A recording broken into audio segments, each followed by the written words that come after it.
মৰমৰ ছাত্ৰ-ছাত্ৰীসকল ই-কক্ষালৈ তোমালোকক স্বাগতম। মই অংগৰাগ ভূঞা আৰু মই তোমালোকক দশম শ্ৰেণীৰ অসমীয়া বিষয়ৰ পাঠ্যপুথি অসমীয়া সাহিত্য চয়নিকাৰ বৈকল্পিক পাঠ যিটো আমাৰ পাঠৰ পঞ্চদশ পাঠ বিষাদ যুগ সেই বিষাদ যুগৰ আলোচনা আগবঢ়াব বিচাৰিছো। এই পাঠটোত আমি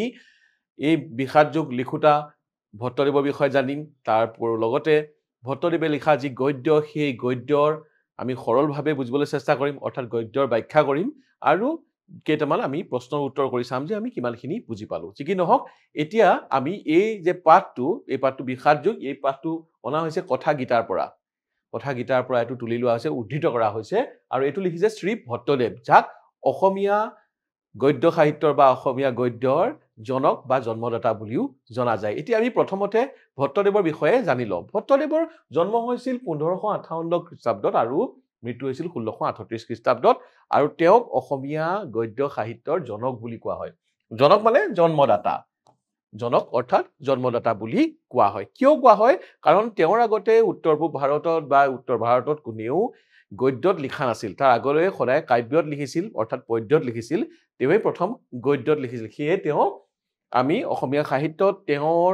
গদ্যৰ লগতে তেওঁৰ লিখনি অত্যন্ত গুৰুত্বপূৰ্ণ আৰু তেওঁৰ অধ্যয়ন কৰিলে অসমীয়া সাহিত্যৰ এক যিটো ইতিহাস সেই ইতিহাসৰ এটা আভাস পোৱা যায় আৰু এই প্ৰথম গদ্যৰো আমি চানেকি এতিয়া এই পাঠটোতে পাম।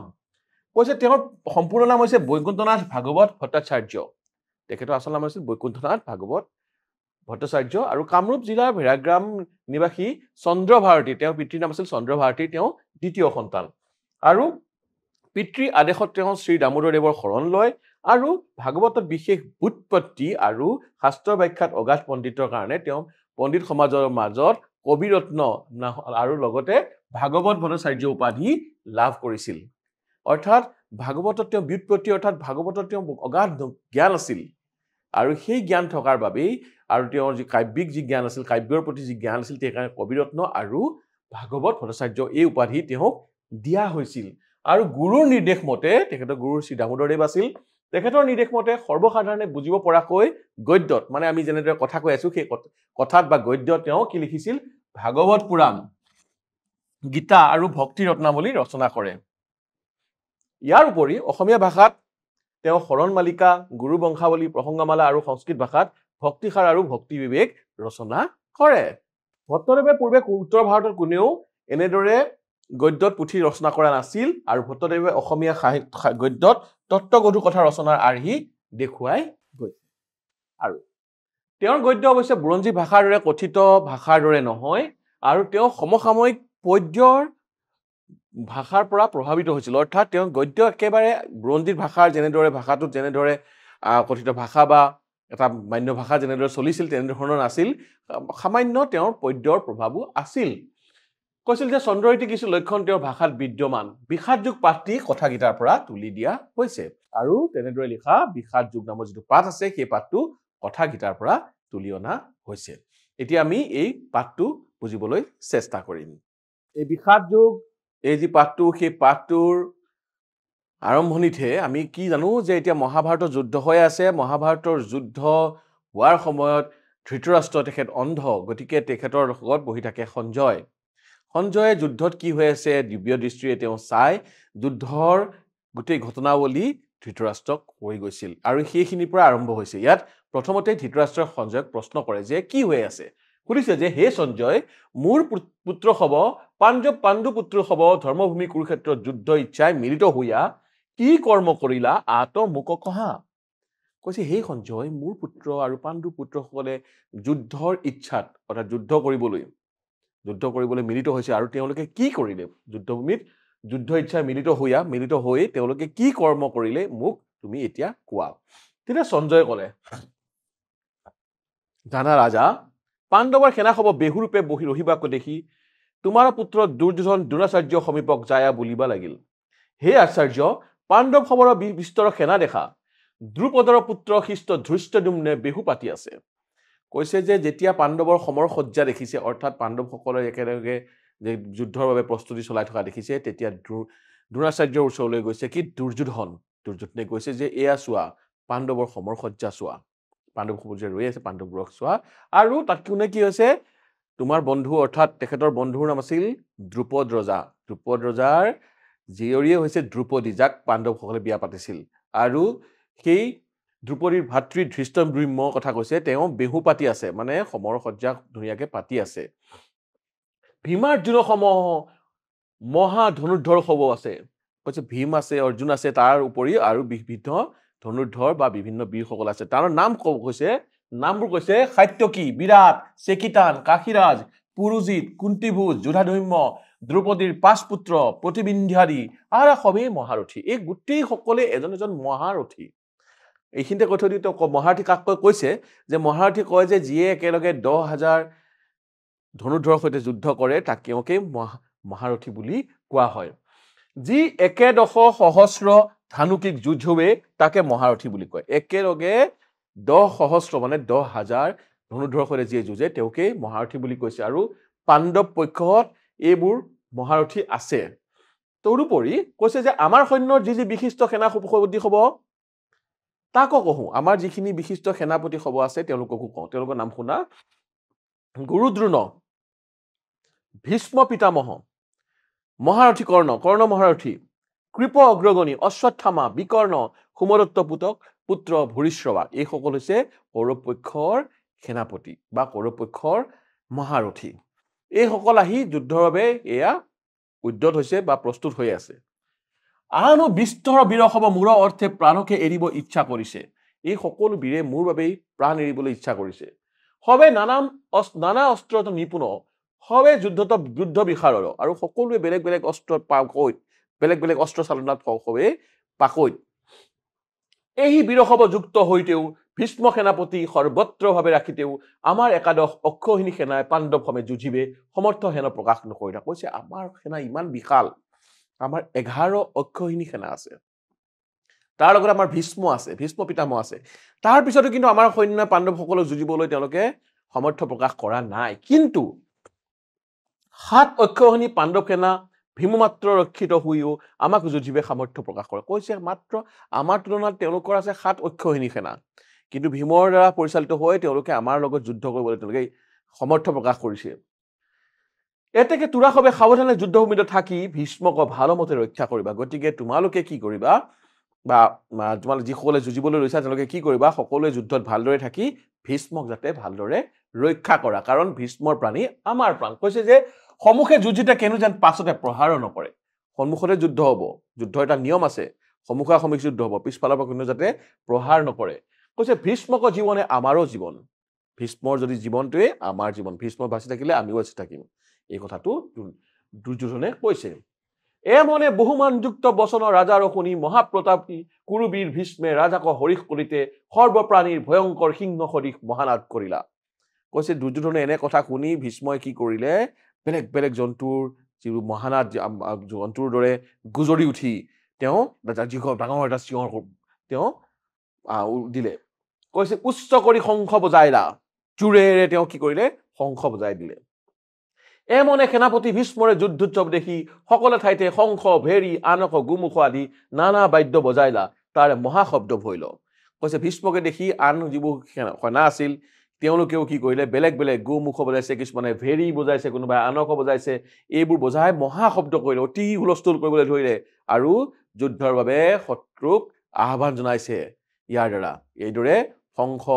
আনক, গোমুখ, ভেৰী ইত্যাদি বজাই শত্ৰুক যুদ্ধৰ বাবে নিজৰ প্ৰস্তুতি দেখুৱাইছে আৰু আহ্বান জনাইছে। ইফালে তেওঁলোকৰ সেই যুদ্ধৰ যিবোৰ নাদ শুনিলে, তাৰ নাদ শুনি কি কৰিলে, আবে পাণ্ডৱ খবৰৰ যুদ্ধোৎসৱ শুনা। এতিয়া পাণ্ডৱসকলৰ যুদ্ধোৎসৱ শুনা। শুক্লবৰ্ণ 4 হয় মহাৰথ উঠি কৃষ্ণাৰ্জুনে দিব্য শংখ বাইলা, তাৰ নামো শুনা। শুক্লবৰ্ণ মানে শুক্ল মানে শুকুলা, শুকুলা মানে শুভ্ৰ বা বগা। শুক্লবৰ্ণৰ 4 হয় মানে শুকুলা বৰণৰ, বগা বৰণৰ 4টা ঘোঁৰাত উঠি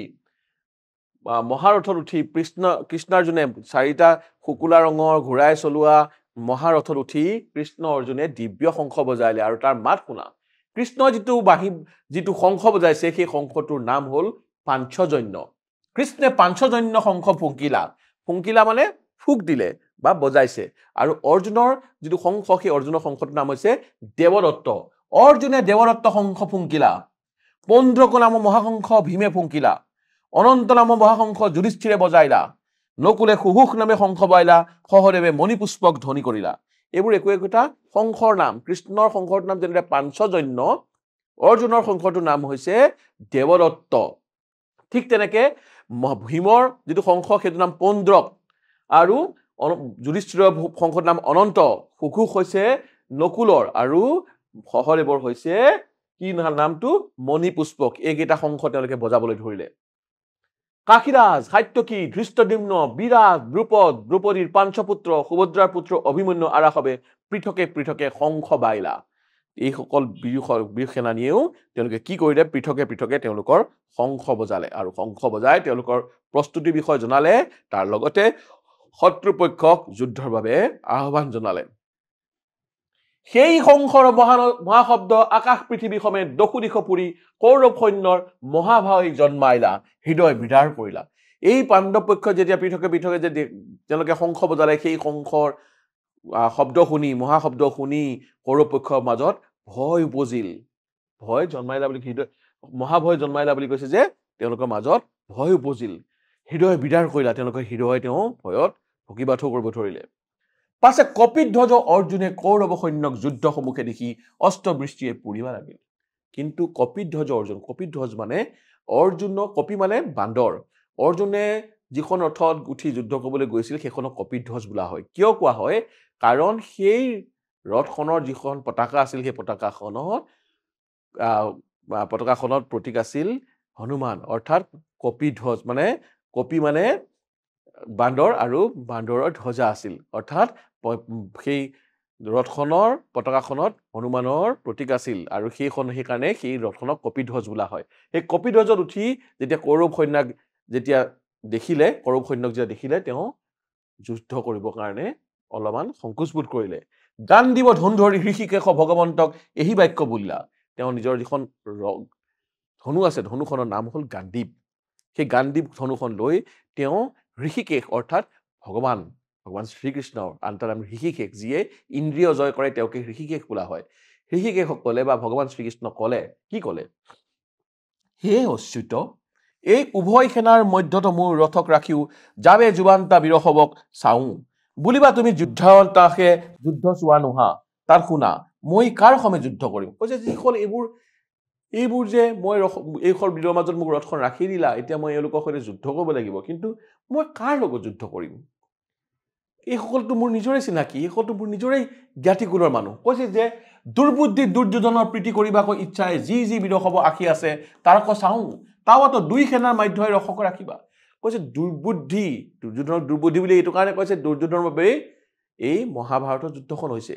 কুৰুক্ষেত্ৰত এই মহাভাৰতৰ যুদ্ধখন দুৰ্যোধনৰ বাবে হৈছে সেয়েহে দুৰ্যোধনক দুৰ্বুদ্ধি বুলি কৈছে দুৰ্বুদ্ধি দুৰ্যোধনৰ কাৰণে যিবোৰ সেনাই আহি যুঁজ কৰিবলৈ আহিছে তেওঁলোকক চাওঁ আহাচোন তেওঁলোকৰ মাজত মোৰ ৰক্ষণ ৰখা সঞ্জয়ে বুলন্ত সঞ্জয়ে ক'লে জানা ৰাজা অৰ্জুনৰ এই বাক্য শুনি শ্ৰীকৃষ্ণসকলৰ ৰাজাৰ মধ্যত ভীষ্ম দ্ৰোণ সন্মুখত ৰথক ৰাখি বুলিবে লাগিল এই অৰ্জুনৰ এই কথা শুনি সঞ্জয়ে ধৃতৰাষ্ট্ৰক কৈ আছে হে ৰজা শুনা অৰ্জুনৰ এই কথা শুনি কৃষ্ণে ক'লে ৰাজাৰ মধ্যত আটাইসকল বীৰৰ মাজত ভীষ্ম দ্ৰোণৰ সন্মুখত ৰথখন ৰাখি অৰ্জুনক ক'ব ধৰিলে হে পাৰ্থ অৰ্জুনৰ আন এটা নাম পাৰ্থ সাৰথি আকৌ কৃষ্ণৰ নাম কাৰণ সেই পাৰ্থৰ সাৰথি আছিল ৰথৰ সাৰথি আছিল কাৰণে কৃষ্ণক পাৰ্থ সাৰথি বুলি কোৱা হয় গতিকে জানি থৰিবা পাৰ্থ নামটো হৈছে অৰ্জুনৰ কৈছে হে পাৰ্থ কুৰুবীৰসৱক চক্ষু মেলি দেখা কুৰুবীৰসকলক চকু মেলি চোৱা তাতে অৰ্জুনে পিতৃব্য মানে খুৰা দদাই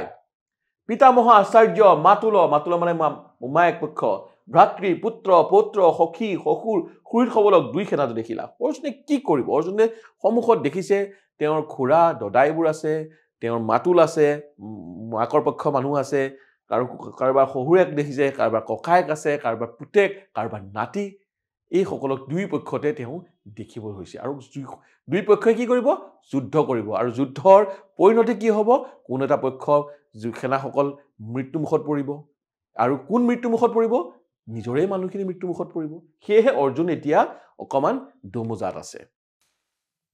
সেই সকল বন্ধু হ'ব যুদ্ধক ইচ্ছাই সন্মুখে থাকিবাৰ দেখি পৰম কৃপায় ব্যক্ত হোৱা মহা দুখে শ্ৰীকৃষ্ণক বুলিলা হে কৃষ্ণ এই জ্ঞাতি হব যুজিতে ইচ্ছাই যুজত উপস্থিত দেখি মোৰ কৰ চৰণাদি ভাগি যায় মুখু শুকায় শৰীৰে কাম্পে ৰুম শিহৰয় দেখা গান্ধীৱ ধনু হাতৰ খচি পৰে চৰ্ম তাপ কৰে কৈছে যে এই সকল বীৰক মই সন্মুখত দেখিছো আৰু এই সকলক দেখি কি হৈছে তেওঁলোকৰ লগত যুৱকালে মই আহিছো তেওঁলোকক দেখি মোৰ কৰ মানে হাত চৰণাদি মানে ভৰি হাত ভৰি মোৰ কঁপিবলৈ ধৰিছে হাত ভৰি মোৰ ভাগি গৈছে মুখু শুকায় মুখখন শুকাই গৈছে শৰীৰে কাম্পে গোটেই শৰীৰটোৱে ক্ৰন্দন কৰিছে কান্দিব ধৰিছে ৰুম শিহৰয় গাৰ নোম শিয়ৰি উঠিছে দেখা গান্ধীৱ ধনু হাতৰ খচি পৰে মোৰ হাতৰ এই গান্ধীৱ যেন খহি পৰিছে চৰ্ম তাপ কৰে গাৰ ছালৰ পৰা তাপ ওলাবলৈ ধৰিছে আচুকো যুঁজিবে আগত ৰাখিবে নপাৰো মনো মহাভ্ৰম হয় বিমংগল হব দেখো ওপৰে সগুনে ফুৰে শৃগাল আৰাও কৰে এই সকলো দেখি মোৰ মনত অমংগল চিন্তা হৈছে ওপৰে সগুন ওলাইছে সগুন আৰু তলত শিয়ালে চিঞৰিছে অৰ্থাৎ সগুন শিয়াল কেতিয়া আহে যেতিয়া মানুহবোৰ মৃত্যুমুখত পৰে যেতিয়া মানুহৰ মৃতদেহবোৰ দেখি থাকে তেতিয়া সেইবোৰ খাবলৈ সগুন আহে শিয়াল আহে গতিকে ওপৰত সগুন আহিছে তলত শিয়াল আহিছে এই মানুহবোৰ আমাৰ এই যিবোৰ চিনাকি মানুহ আমাৰ এই যিবোৰ জ্ঞাতিৰ মানুহ তেওঁলোকক মৃত্যুমুখত যেতিয়া পৰিব সেই সকলক খাবলৈ শিয়াল সগুন আহিছে সেয়ে অৰ্জুনৰ মন কঁপি উঠিছে দুখত কঁপি উঠিছে যুদ্ধত স্বজন বলে কিছু ফলক নেদেখো বিজয়কো আকাংক্ষা নকৰো ৰাজ্যকো ইচ্ছা নাই সুখক নবাঞ্চো কৈছে যে যুঁজখনত মই কাক হত্যা কৰিম কাক মাৰিম মই কাক বধ কৰিম স্বজন বধ নিজৰেই মানে নিজৰ মানুহকেতো আমি মাৰিব লাগিব আৰু তাত কোনো মই ফল নেদেখো কোনো মানে লাভ নেদেখো বিজয়কো আকাংক্ষা নকৰো গতিকে মই বিজয়ৰ আকাংক্ষা নকৰো মই বিজয় নিবিচাৰো মোক ৰাজ্য নালাগে ৰাজ্যকো ইচ্ছা নাই সুখক নবাঞ্চো সুখ লাগে বুলি মই বিচাৰি নাথাকো এতিয়া হে গোবিন্দ কৃষ্ণক কৈছে তেওঁ অৰ্জুনে আমাৰ ৰাজ্য ভোগত কিবা প্ৰয়োজন আমাৰ ৰাজ্য ভোগৰ কি প্ৰয়োজন যি বন্ধু খবৰ অৰ্থে আমাৰ ৰাজ্য ভোগ ইচ্ছা কৰি সি বন্ধু খবৰ প্ৰাণত্যাগক অংগীকাৰ কৰি যুদ্ধত উপস্থিত হৈ আছে তাকো শুনা কৈছে যে আমাৰ যিসকলৰ কাৰণে আমি ৰাজভোগৰ ইচ্ছা কৰিছো তেওঁলোকে দেখোন যুদ্ধ ক্ষেত্ৰত আছেহি তেওঁলোকে আমাৰ কাৰণে প্ৰাণ আহুতি দিবলৈ আহিছে গতিকে তেওঁলোকক কিয় নোচোৱা কৈছে যে আচাৰ্য পিতৃব্য পিতামহ মাতুল শশুৰ শালা সম্বন্ধী হব কৈছে মোৰ হুলখাৰী শহুৰ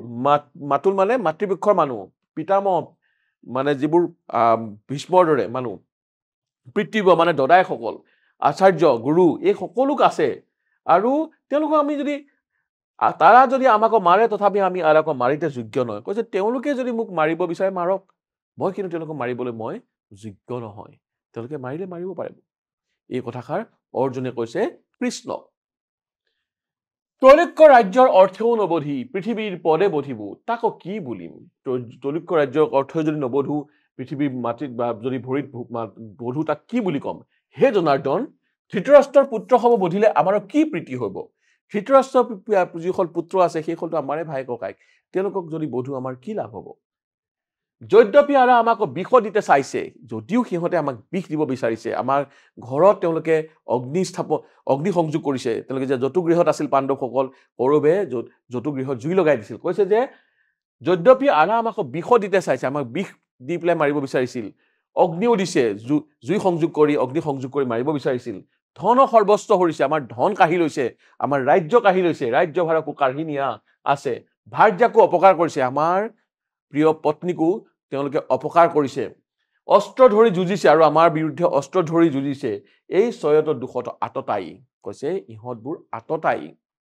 কিয় আততাই এওঁলোক আততাই কিয় বুলি কয় কাৰণ তেওঁলোকে বিষ দি মাৰিব বিচাৰিছে অগ্নি সংযোগ কৰি মাৰিব বিচাৰিছে ধন সোণ কাঢ়ি লৈছে ৰাজ্য কাঢ়ি লৈছে পৰম প্ৰিয়তমা ভাৰ্যাক অপকাৰ কৰিছে এই ধৰণৰ কামবোৰ যে কৰিছে এই ধৰণৰ অস্ত্ৰ ধৰি আকৌ অস্ত্ৰৰে যুঁজিছে এই ধৰণৰ কাম কৰা অপৰাধত তেওঁলোক আততাই যদিও সিহঁত আততাই কিন্তু তেওঁলোকক মাৰিব মই নিবিচাৰো অৰ্থশাস্ত্ৰৰ মতে আততাইক বধিলেও দুখ নাই আৰু অৰ্থশাস্ত্ৰৰ মতে কোৱা হয় যে এইকেইটা দুখ যিকেইটা মানুহে কৰে কাৰণ কৌৰৱে এই আটাইকেইটা দুখ কৰিছে অৰ্জুনে কৈছে যে অৰ্থশাস্ত্ৰৰ মতে এইকেইটা দুখ কৰা মানুহক আততাই বুলি কয় আৰু এই আততাই সকলক মাৰিলে কোনো দুখ নহয়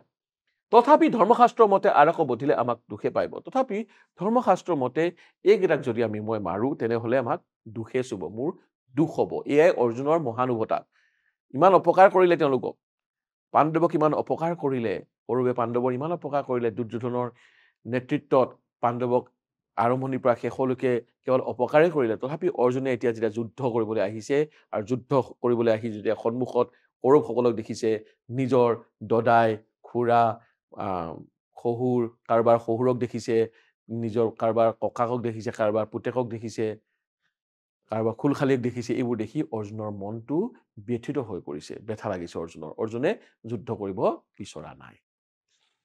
এটাকে ধৃতৰাষ্ট্ৰ পুত্ৰ হ'ব আমাৰ বান্ধৱ ধৃতৰাষ্ট্ৰ পুতেকসকল আমাৰ বান্ধৱ মোৰে বন্ধু আমাৰ বন্ধুৰ নিচিনা তাৰ আকৌ বধিতে আমাৰ ভালো নহয় যাতো বন্ধু হ'বক বন্ধক অন্যায় অধৰ্ম দেখি মানে কোনেনো বন্ধুসকলক মাৰে তেওঁলোকৰ জানো কিবা লাভ হ'ব গতিকে বন্ধুসকলক মাৰিব নালাগে হে মাধৱ বন্ধুসৱ বধি কেমনে ইহলোক সুখী হব এই বন্ধুসকল দুখী এই ইহলোকত আমিনো কেনেদৰে সুখী হ'ম যদ্যপি আৰা লোভত থাকি কুলক্ষয় দুখ মিত্ৰ দুখ পাপক নেদেখে তথাপি আমি সেই দুখ দেখি কেনে পাপত নিবৃত্ত নহব কৈছে যদিও সিহঁতে কুলক্ষয় দুখ যিবোৰ দুখত নিজৰ কুল নিজৰ বংশ ক্ষয় যায় নিজৰ বংশ নষ্ট হয় তেনে দুখ কৰিছে তেওঁলোকে আৰু মৃত্যু দুখ পাপক তেওঁলোকে নেদেখে তথাপি আমি সেই দুখ দেখি কেনে পাপত নিবৃত্ত নহব সিহঁতক যদি আমি সেই দুখে আমি যদি কৰো আমি আমাৰ জানো পাপ নালাগিব আৰু সেই দুখক শুনা কুলক্ষয় হইলে কুলৰ ধৰ্ম নষ্ট হ'ব আৰু সেই দুখবোৰক শুনা যদি কুলক্ষয় হয় বংশ ক্ষয় হয় কুল মানে বংশ হলে কুল ধৰ্ম নষ্ট হইব বংশৰ ধৰ্ম নষ্ট হয় ধৰ্ম নষ্ট হইলে অৱশিষ্ট কুলকো অধৰ্মে ব্যাপিব কৈছে যদি ধৰ্ম যদি নষ্ট হয় তেনে ধৰ্মত থকা বাকি মানুহকো তেনে সেই দুখে অধৰ্মই সানি ধৰিব ব্যাপিব মানে বিয়পি পৰিব বা সানি ধৰিব অধৰ্মে ব্যাপিলে কুলস্ত্ৰীসমূহ দুষ্টা হ'ব আৰু যেতিয়া অধৰ্মই সানি ধৰে অধৰ্ম বিয়পি পৰে তেনেহলে বংশৰ যিবোৰ স্ত্ৰীয়ে থাকে বংশৰ যিবোৰ তিৰোতা থাকে তেওঁলোক দুষ্টা প্ৰকৃতিৰ হ'বলৈ আৰম্ভ কৰে আৰু তেওঁলোক দুষ্টা হলে বৰ্ণসংকৰ হইব বৰ্ণসংকৰ মানে দুটা জাতিৰ মাজত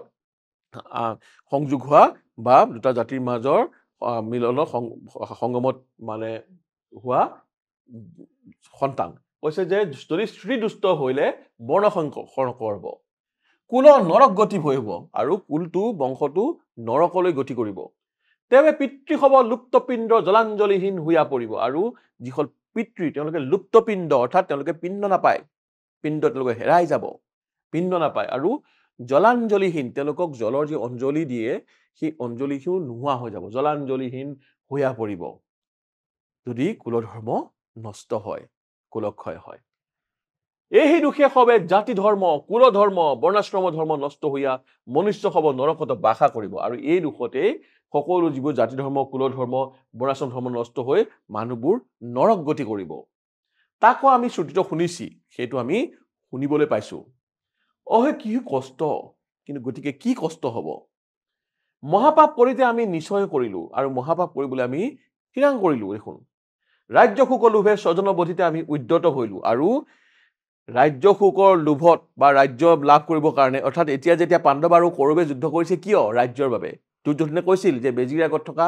মাটিখিনিও সিহঁতক নিদিওঁ বুলি পাণ্ডৱক নিদিওঁ বুলি গতিকে পাণ্ডৱে যুদ্ধ কৰিবলগীয়া হ'ল কৈছে যে এতিয়াতো ৰাজ্যৰ লোভতে আমি যুদ্ধ কৰিছো আৰু ৰাজ্যৰ লোভত আমি যুদ্ধ কৰি স্বজনক যদি আমি বধো তেনেহলে আমি এইবোৰ দুখেই দেখোন কৰিছো এমনে মহাপাপ কৰি মৰিবে নিশ্চয় কৰন্ত তাৰমানে আমি মহাপাপ কৰিয়ে মৰিবলৈ ঠিক কৰিছো মই অস্ত্ৰ নধৰি মৌন ৰহো কৈছে মই আৰু অস্ত্ৰ নধৰি মই মৌন হৈ মনে মনে মই থাকিম এই কথা অৰ্জুনে কৈছে তবে দুৰ্যোধনাদি যদি অস্ত্ৰ ধৰি মোক বধে তেবে মোৰ মহাপ্ৰিয় হয় যাটো পাপ নিখিজিব কৈছে যে দুৰ্যোধনৰ নিচিনা মানুহে যদি মোক আহি মাৰিও পেলায় তেনেহলে সিহঁতৰ কাম হ'ব মোৰ মহাপ্ৰিয়ই হ'ব তেওঁলোক আৰু কিন্তু তেতিয়া কিন্তু মোৰ দুখ নালাগে স্বজনক বধ কৰাৰ দুখ তেতিয়া মোৰ নালাগে এই কথা অৰ্জুনে কৃষ্ণক কৈছে সঞ্জয় কহন্ত এতিয়া সঞ্জয়ে কৈছে কাক কৈছে ধৃতৰাষ্ট্ৰক এই কথাখিনি কৃষ্ণ আৰু অৰ্জুনৰ মাজত হোৱা কথাখিনি সঞ্জয়ে ধৃতৰাষ্ট্ৰক ইতিমধ্যে কৈয়ে আছিল তাৰপিছত এতিয়া সঞ্জয়ে ধৃতৰাষ্ট্ৰক কৈছে জানা ৰাজা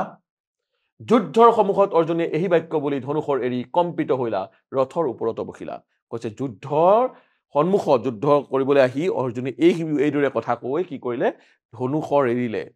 ধনুষৰ এৰি তেওঁ কি কৰিলে ৰথৰ ওপৰত বহিলা ৰথৰ ওপৰতে বহি ৰল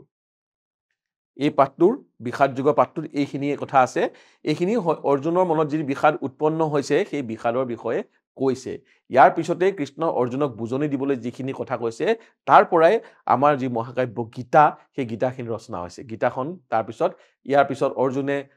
যেতিয়া যুদ্ধ নকৰো বুলি এনেদৰে যেতিয়া ক'লে তেতিয়া কৃষ্ণই বুজনি দিবলৈ যিখিনি কথা কৈছিল সেইখিনিয়ে গীতাত সন্নিৱিষ্ট হৈছে সেইখিনি কথা পিছলৈ আহিব কিন্তু এই অৰ্জুনৰ মনৰ যি সুখ সেইটোকে বিষাদ যোগ কৰি ইয়াত আমাৰ এই পাঠত দিয়া হৈছে আৰু এই পাঠটো অনা হৈছে কথা গীতাৰ পৰা তুলি অনা হৈছে তোমালোকে নিশ্চয় মই যিখিনি বুজাই দিলো সেইখিনি বুজি পালা তথাপি আমি কিছুমান কঠিন শব্দৰ অৰ্থ কিছুমান আমি বুজিবলৈ চেষ্টা কৰো যদিও মই পাঠটো বুজাই থাকোতে তোমালোকক কৈছিলে আকৌ এবাৰ কওঁ অগ্ৰগণী মানে যি আগুৱাই থাকে মুখ্য প্ৰধান অক্ষহীনী যে কৈছিল যে পাণ্ডৱৰ 7 অক্ষহীনী আছিল আৰু কৌৰৱৰ 11 অক্ষহীনী আছিল আৰু এক অক্ষহীনীত কিমান থাকে 21870 ৰথ আৰু হাতী 85610 ঘোঁৰা আৰু 1,09,350 পদাতিক বীৰ থাকে যিবোৰ খোজকাঢ়ি যোৱা বীৰ তেওঁলোকে 1,09,350 জন থাকে আৰু ঘোঁৰাত যোৱা থাকে 85,610 ৰথ আৰু হাতীত যোৱা থাকে 21,870 জন এইবোৰ মিলি এক অক্ষহীনী হয় এনে কিমান জন হ'ব মুঠতে হিচাপ কৰি চাবাচোন এই গোটেইখিনি মিলাই আকৌ কৌৰৱসকলৰ তাৰ 11 গুণ বেছি আছিল অৰ্থাৎ 11 অক্ষহীনী সৈন্য আছিল আৰু পাণ্ডৱৰ আছিল 7 অক্ষহীনী কপিধ্বজ যাৰ ধ্বজ বা পতাকাত বান্দৰৰ প্ৰতীক আছে ইয়াত বান্দৰ বুলি যদি কোৱা হৈছে যদিও কিন্তু ইয়াত বান্দৰক কিন্তু হনুমানকে বুজাইছে জনাৰ্দন দুষ্টজনক অৰ্দন বা পীড়ন কৰে কাৰণে কৃষ্ণ বা বিষ্ণুক জনাৰ্দন বোলে জনাৰ্দন কৃষ্ণৰ আন এটা নাম কিয় দুষ্টজনক অৰ্দন কৰে বা পীড়ন কৰে সেয়ে জনাৰ্দন বুলি কোৱা হয় কৃষ্ণকে জনাৰ্দন বুলি কোৱা হয় জলাঞ্জলিহীন জলাঞ্জলি অৰ্থ তৰ্পণ কৰোঁতে যে দুই হাতেৰে আজলি ভৰাই দিয়া পানীখিনি সেইখিনিক কয় জলাঞ্জলি আৰু জলাঞ্জলিহীন মানে কি যাৰ এই পানীখিনিও নাই জলাঞ্জলিহীন শব্দটোৱে তেনে তৰ্পণ নকৰা বা নোহোৱা অৱস্থাটোকে বুজাইছে কয় যে জলাঞ্জলিহীন হ'ব বুলি কৈছে যে সেই যে এনেদৰে জল অঞ্জলি দিয়ে সেই জলাঞ্জলি নিদিয়াটো বুজাইছে জলাঞ্জলিহীন শব্দটোৱে ধানুকি মানে ধনুৰ্ধৰ বীৰ নয় মানে নহয় নিবৃত্তি মানে যি বিষয় বাসনা ত্যাগ কৰিছে সংসাৰৰ কাৰ্য বা চিন্তাৰ পৰা আঁতৰি আহিছে তাকে নিবৃত্তি বুলি কোৱা হয় এটা পিতৃব্য মানে আমি পাইছিল নহয় মই কৈছো দদাই খুৰা বুলি পিতৃ ভাই খুৰা সম্পৰ্কীয় বয়সীয়া পুৰুষ তেওঁ কোৱা হয় পিতৃব্য পুৰীও মনৰ কাম বুলি কয় যে পুৰী মানে পূৰ্ণ কৰা বৰ্ণশংকৰ ভিন ভিন জাতিৰ স্ত্ৰী পুৰুষৰ মিলনত জন্মা সন্তানক কোৱা হয় বৰ্ণশংকৰ আৰু বৰ্ণাশ্ৰম ধৰ্ম ব্ৰাহ্মণ ক্ষত্ৰিয় বৈশ্য আৰু ক্ষুদ্ৰ এইটো হ'ল 4 বৰ্ণ আৰু এই 4 বৰ্ণৰ বা জাতিৰ ব্ৰহ্মচৰ্য গাৰ্হস্থ বানপ্ৰস্থ আৰু সন্ন্যাস এই 4টা যিটো আশ্ৰমৰ শাস্ত্ৰ বিহিত ধৰ্ম আছে এইটোকে কোৱা হয় বৰ্ণাশ্ৰম ধৰ্ম বুলি কোৱা হয় তাৰপিছত আছে বেহু ৰূপে যুদ্ধৰ কাৰণে বেহু সজা হয় আৰু যুদ্ধৰ কাৰণে প্ৰণালীবদ্ধ ৰূপে সজাই থোৱা যিটো অৱস্থা তাক কোৱা সেইটোক বেহু ৰূপে বুলি কোৱা হয় অৰ্থাৎ বেহু ৰূপে মানে প্ৰণালীবদ্ধভাৱে সৰি থোৱা অৱস্থাত বেহু ৰূপত লুপ্ত পিণ্ড যাৰ পিণ্ড লুপ হয় শুক্লবৰ্ণ হয় বুলি কৈছিল যে শুক্লবৰ্ণ হয় মানে ঘোঁৰা আৰু ঋষিকেশ ইন্দ্ৰিয়ৰ গৰাকী ইন্দ্ৰিয় অধিপতি জিতেন্দ্ৰিয় ইন্দ্ৰিয় যাক জিকিছে ইন্দ্ৰিয় যি গৰাকী কৃষ্ণ বা বিষ্ণুৰ আন এটা নাম হৈছে ঋষিকেশ বুজি পাইছা নহয় এতিয়া আমি এই যে পাঠটো পঢ়িলো এই পাঠটো পঢ়ি কিমান বুজিলো কেইটামান প্ৰশ্নৰ দ্বাৰা আমি চাই লওঁ হাচোন মহাৰথী কাক বোলে যি একেলগে 10,000 ধনুৰ্ধৰৰ সৈতে যুঁজিব পাৰে তেওঁকেই মহাৰথী বোলে হয়নে যি একে 10 সহস্ৰ ধানুকে যুদ্ধৱে তাক মহাৰথী বোলে এইটো আমি পাঠত পাইছো অৰ্থাৎ যিয়ে একেলগে 10,000 ধনুৰ্ধৰৰ সৈতে যুদ্ধ কৰিব পাৰে তেওঁকেই মহাৰথী বুলি কোৱা হয় ইয়াৰ পিছৰ প্ৰশ্নটোলৈ আহোঁ ধৃষ্টদ্যুম্ন কাৰ পুত্ৰ আছিল মই কৈছিলো নিশ্চয় মনত আছে ধৃষ্টদ্যুম্ন আছিল দ্ৰুপদ ৰজাৰ পুত্ৰ ধৃষ্টদ্যুম্ন দ্ৰুপদৰ পুত্ৰ আছিল এতিয়া আমি তৃতীয় প্ৰশ্নটোলৈ আহোঁ বিষাদ যোগ পাঠটো ক'ৰ পৰা লোৱা হৈছে মই বহুবাৰ ক'লো তোমালোকৰ নিশ্চয় মনত ৰৈছে বিষাদ যোগ পাঠটো কথা গীতাৰ পৰা লোৱা হৈছে বিষাদ যোগ পাঠটো কথা গীতা পুথিখনৰ পৰা লোৱা হৈছে তোমালোকে নিশ্চয় মনত ৰাখিছে আৰু মনত ৰাখিবা এইবোৰ পৰীক্ষাত আহিব গতিকে তোমালোকে মুখস্থ কৰিবা ইয়াৰ পিছৰ প্ৰশ্নটো চাওঁ অৰ্জুনে বজোৱা শংখটোৰ নাম কি কেৱল অৰ্জুনৰটোৱে নহয় আটাইকেইটাই মনত ৰাখিলে বেছি ভাল অৰ্জুনে কিন্তু বজোৱা শংখটোৰ নাম আছিল দেৱদত্ত অৰ্জুনে বজোৱা শংখটোৰ নাম আছিল দেৱদত্ত শংখ মৰমৰ ছাত্ৰ-ছাত্ৰীসকল, এই যে বিষাদ যুগ পাঠটি, এই পাঠটিৰ আলোচনা আজি ইয়াতেই সমাপ্ত কৰিব বিচাৰিছোঁ। পুনৰ তোমালোকক লগ পাম। এতিয়া মোক তোমালোকে বিদায় দিয়া। ধন্যবাদ।